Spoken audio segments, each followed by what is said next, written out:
It is lunchtime here around Nakasero Market, and it's a rush hour for food vendors. With plates packed one on top of the other, they dash across different commercial buildings to serve their customers. However, food activists say such acts by food vendors contribute to food-borne diseases, which are a risk if not regulated. Moving from one area to another, crossing roads, going into offices and delivering this food, that on its own, by the time the food reaches you, irrespective of if it was covered with another plate, surely there could have been some contamination along the way. A 2018 report from the Uganda Cancer Institute shows that over 200,000 people die annually from the consumption of contaminated food. It is upon this report that some food rights activists call for a review of the Food and Drugs Act to provide a legal framework for the implementation of the national policy on food safety.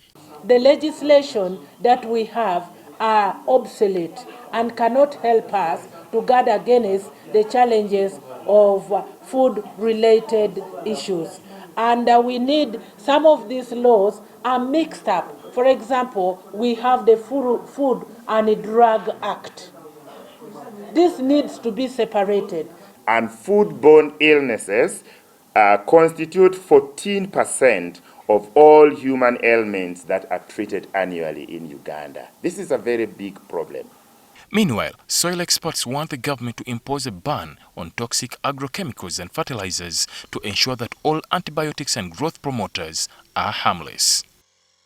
Some evil-minded people or manufacturers have used nuclear and therefore radioactive waste as a carrier material for the nutrients. So you get a fertilizer, but that fertilizer has nuclear substances that can actually induce mutations. All these cancers and tumors we are talking about can be inherited that way.